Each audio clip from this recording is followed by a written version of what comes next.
Back in 2014, a man by the name of Chamangeni Zulu made national headlines after being hospitalized following a bizarre hyena attack. Mr. Zulu, who lived in poverty for most of his life, was lured into the mystical and often dangerous world of African witchcraft. Whether it's fame, fortune, love, good health, or in other words, anything that one desires, witch doctors throughout Tanzania and several other parts of Africa, in fact, promise things like these in abundance to those willing to pay the price. The accepted currencies come in a variety of forms. According to Tanzanian folklore in Bugwe, every witch possesses one or more hyenas, which are referred to as night cattle, and are branded with an invisible mark. And it was one such witch doctor that Mr. Zulu consulted when he'd heard from friends that she could make him rich overnight. The witch instructed Zulu to get naked, walk into a specific part of the Zambian bush at 4 a.m., and allow her hyenas to approach him. And a desperate Zulu, without too much hesitation, would do just that the following morning. Not long after 4 a.m., as Zulu stood there naked, a hyena appeared shortly after, and long story short, ate 3 of his toes before biting off his genitals. Bizarrely, in an interview at the hospital following the horrific ordeal, Mr. Zulu said that he was still waiting for his riches despite having lost his manhood.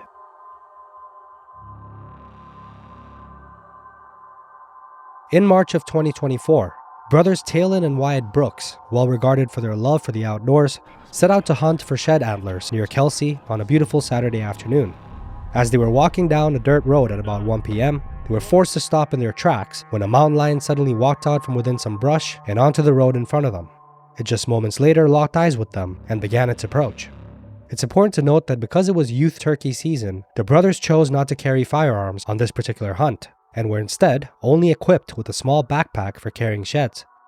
Given their years of outdoor experience, Talon and Wyatt knew that their best chance to avoid danger was to try and scare it off.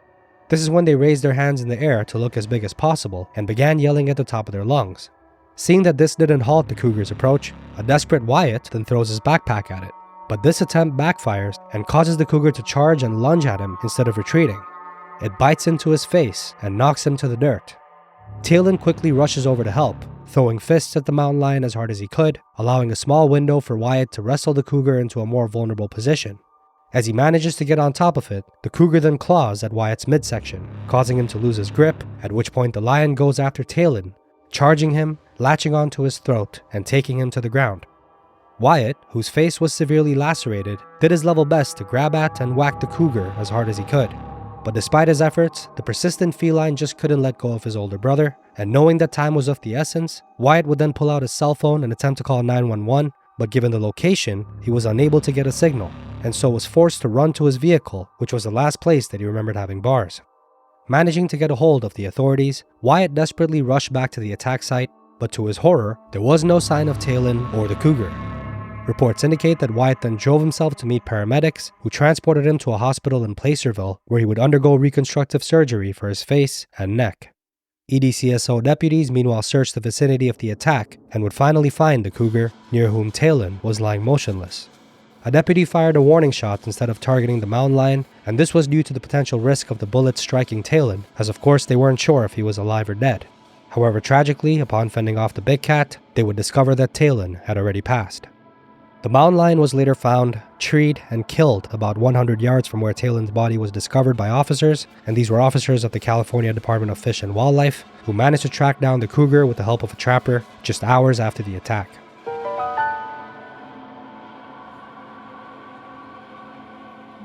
There are only about 4,000 Komodo dragons in the wild, which means that getting attacked by one is quite rare.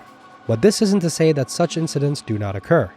One particularly horrifying case was that of 31-year-old Muhammad Anwar, who in early 2009 had been picking sugar apples from a tree in eastern Indonesia's Komodo Island, one of only 4 known places on the planet that inhabit the massive reptiles, when he suddenly lost his footing and fell to the ground, causing him to lose consciousness. This allowed time for 2 nearby dragons to come over and investigate, which they can only of course do with their teeth, claws, and supreme sense of smell. Muhammad was likely woken up by painful bites from the lizards, who proceeded to brutally attack him, inflicting serious lacerations and wounds throughout his body. Given the fact that he had not just one, but 2 extremely powerful predators to deal with, not to mention he was still a bit dazed from having fell from the tree, reports indicate that despite his adrenaline, Muhammad stood no chance of escaping or fighting the opportunistic reptiles off. Before they could feed on him, horrified locals would then discover Muhammad's mutilated body. However, they did detect a pulse, and so he was rushed by speedboat to a clinic at the nearby island of Flores, but tragically the damage had already been done, and Muhammad would succumb to his wounds. The last time anyone heard from 46-year-old Odair Rash was late in 2023, when he reportedly set out on his boat to transport cattle across the Guapor River near Costa Marques, Rondônia State, Brazil. This was supposed to be a routine trip for Odair, and friends and family grew concerned when they hadn't heard from him for days. It wasn't until the first day of the new year that Odair's body was finally discovered by authorities after an intense search. His clothes, right down to his boots, were perfectly intact. However, nearly every bit of his flesh, as well as his internal organs, had been eaten to the bone, and only patches of skin on his hands and a strip of hair along the back of his head remained. The bite marks on his body were later examined, and it was discovered that they were consistent with a mass piranha attack. While some reports indicate that other predators also fed on parts of his body, the fact that he was eaten down to the bone once again points to this being primarily the work of piranhas, as schools of them are capable and have been observed stripping the meat off an entire adult cow to the bone in just minutes.